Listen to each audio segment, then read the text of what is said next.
Olá, seja muito bem-vindo ao canal Mentalidade Una. Esse é o episódio 83 da nossa série Despertando com Neva Goddard.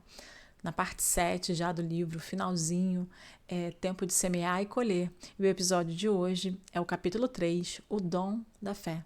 Então fica comigo até o final desse vídeo. Eu sou a Cristine Costa e aqui no canal você vai encontrar conteúdo sobre espiritualidade, sobre despertar da consciência.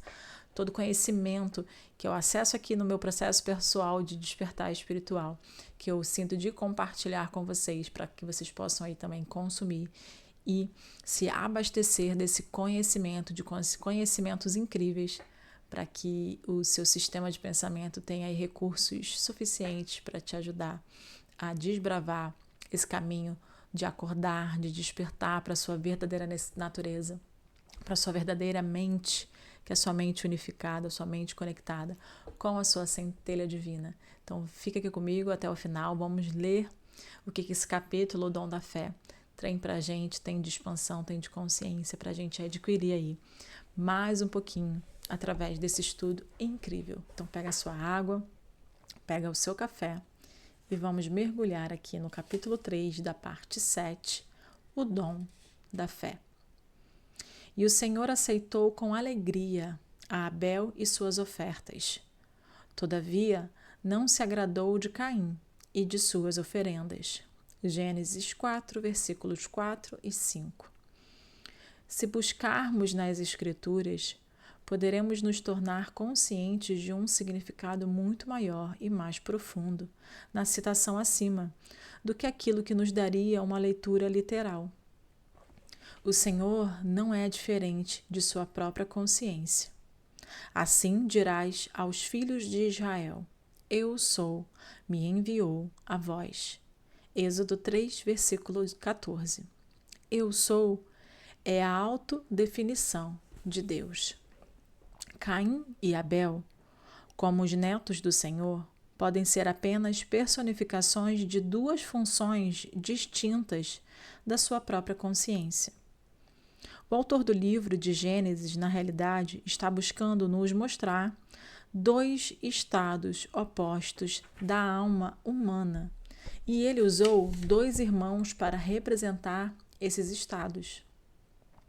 Os dois irmãos representam duas visões distintas sobre o mundo possuído por todos. Uma é a percepção limitada dos sentidos, e a outra é uma visão imaginativa do mundo. Caim, a primeira perspectiva, é uma rendição passiva às aparências e uma aceitação da vida com base no mundo exterior. Uma perspectiva que inevitavelmente conduz ao uma ânsia insaciável ou ao contentamento de uma desilusão. Abel, a segunda perspectiva, é uma visão da realização do desejo, o homem acima das evidências dos sentidos, no estado de alívio, onde ele já não mais anseia pelo desejo. A ignorância da segunda perspectiva é a alma em chamas. O conhecimento sobre ela é as asas que o levarão para o céu do desejo realizado. Vinde, comei do meu pão e bebei do vinho que preparei.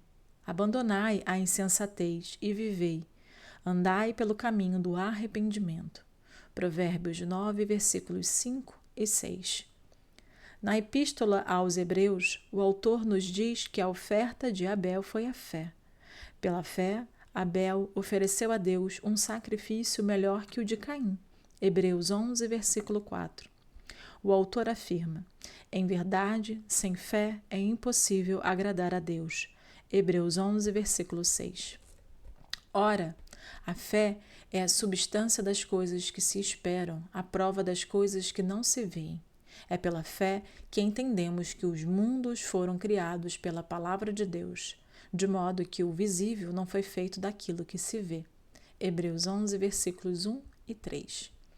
Caim ofereceu as evidências dos sentidos, dos quais a consciência, o Senhor, rejeita, porque a aceitação deste dom como um molde para o futuro significaria a estagnação e a perpetuação do estado presente para sempre. O doente ficaria doente, os pobres seriam pobres, o ladrão seria um ladrão, o assassino sempre um assassino e assim por diante, sem esperança de redenção. O Senhor, ou a consciência, não aceita esta utilização passiva da imaginação, que é o presente de Caim. Ele se deleita no presente de Abel, o exercício ativo, amoroso e voluntário da imaginação do homem em favor de si e dos outros. E que diga o fraco, eu sou forte. Joel 3, versículo 10. Deixe que o homem desconsidere as aparências e deixe-o declarar-se ser o homem que ele quer ser. Deixe-o imaginar a beleza onde os seus sentidos revelam as cinzas, a alegria onde eles testificam o luto, riquezas onde eles testemunham a pobreza. Somente por tal uso voluntário e ativo da imaginação, o homem poderá se erguer e restaurar o Éden. O ideal está sempre à espera de ser encarnado, mas, a menos que nós mesmos ofereçamos este ideal ao Senhor, a nossa consciência, ao supor que nós já temos e somos aquilo que queremos encarnar, este não será capaz de nascer. O Senhor precisa do cordeiro diário da fé para moldar o mundo em harmonia com os nossos sonhos. Pela fé, Abel ofereceu a Deus um sacrifício melhor que o de Caim. Hebreus 11, versículo 4. A fé significa o fato evidente em favor da verdade que não se vê. A fé se apropria rapidamente da verdade fundamental por meio de uma concepção, e estados invisíveis tornam-se fatos visíveis. Para que serve a fé se não para acreditar no que se vê? Santo Agostinho. Bem recentemente eu tive a oportunidade de ver os resultados maravilhosos de uma pessoa que teve fé para acreditar naquilo que ela não via. Uma jovem mulher me pediu para visitar a sua irmã e seu sobrinho de 3 anos. Ele era um belo menino saudável, com olhos azuis e uma pele lisa, excepcionalmente impecável. Daí então ela me contou a sua história. Ao nascer, este menino era perfeito em todos os sentidos, exceto por uma grande e terrível marca de nascença que cobria um lado do seu rosto. Seu médico informou-lhes que nada poderia ser feito para remover esse tipo de cicatriz.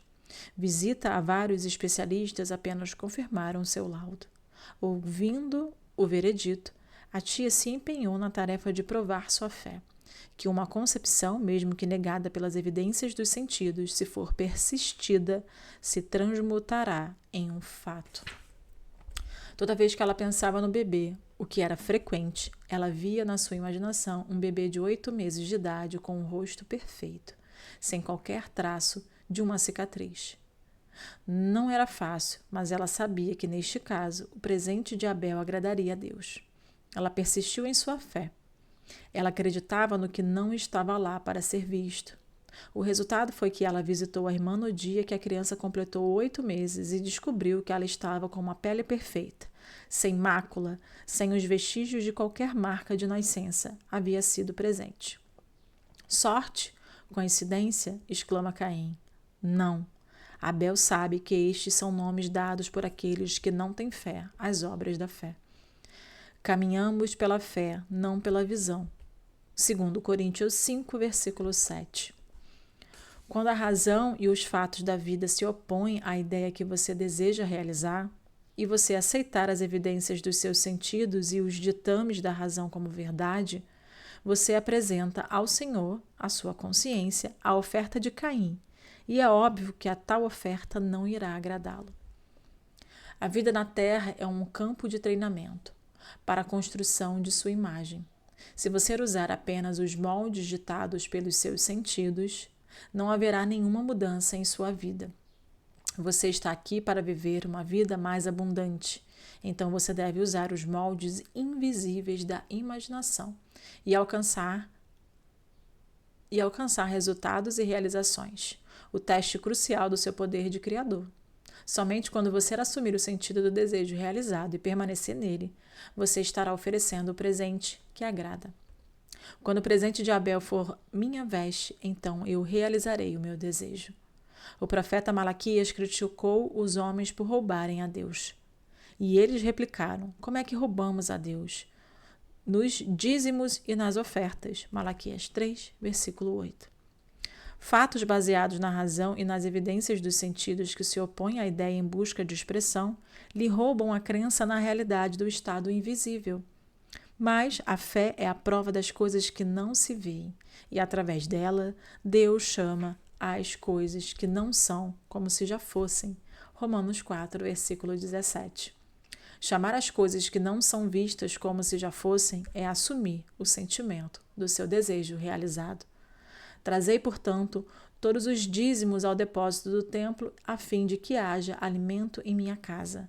Provai-me nisto, diz o Senhor dos Exércitos, e comprovai com vossos próprios olhos se não lhe abrirei as comportas do céu, e se não derramarei sobre vós tantas bênçãos que não tereis celeiros o bastante para guardá-las. Malaquias 3, versículo 10. Esta é a história de um casal que vivia em Sacramento, Califórnia, que se recusaram a aceitar as evidências dos seus sentidos. Eles se recusavam a aceitar uma recente perda. A esposa tinha dado ao seu marido um relógio de pulso muito valioso. O presente dobrou de valor por causa do significado e do sentimento a ele atribuído. Eles tinham uma pequena rotina com o relógio. Todas as noites ele tirava o relógio e entregava a ela, e ela o guardava em uma caixa especial no criado mudo. Todas as manhãs ela pegava o relógio e lhe entregava para que ele o colocasse. Uma certa manhã o relógio não estava lá. Os dois lembraram-se que tinham realizado os seus passos habituais na noite anterior. Portanto, o relógio não foi perdido ou extraviado, mas roubado. Apesar da situação, eles se decidiram não aceitar o fato que o relógio realmente se foi. Eles disseram um ao outro: esta é uma oportunidade para praticar o que acreditamos. Eles decidiram que, em sua imaginação, eles iriam realizar o seu ritual de costume, como se o relógio realmente estivesse lá. Na sua imaginação, todas as noites o marido tirava o relógio e entregava à sua esposa, enquanto na sua imaginação ela o pegava e o guardava cuidadosamente. Todas as manhãs ela pegava o relógio da sua caixa e novamente o entregava ao seu marido, que por sua vez o colocava no pulso. Isso eles fielmente fizeram por 2 semanas. Após esta vigília de 14 dias, um sujeito entrou na única joalheria que havia em Sacramento, onde o relógio foi reconhecido. Como esse sujeito trouxe uma joia para ser avaliada, o dono da loja reconheceu o relógio de pulso que ele usava. Sob o pretexto da necessidade de realizar um exame mais detalhado na joia, ele entrou em seu escritório no interior da loja e chamou a polícia.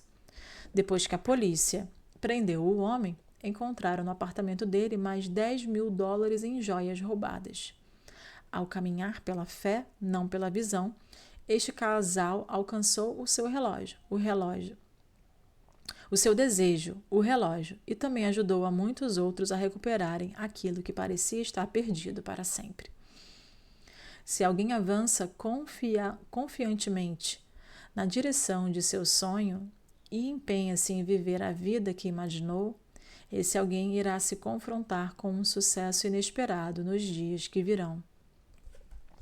E aqui a gente encerra essa leitura de hoje, esse capítulo 3, o dom da fé, né?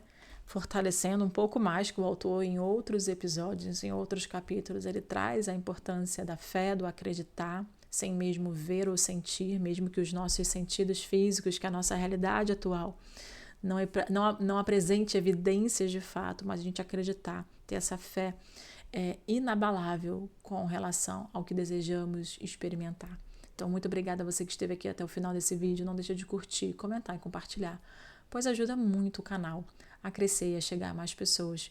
E esse projeto aí, que ele possa chegar também a muito mais pessoas como nós que estão buscando despertar, sair das suas dores e transformar todos os nossos desejos em realidade. Então, muito obrigada pela sua contribuição e pela sua participação aqui até o final desse vídeo. Eu te vejo no próximo episódio.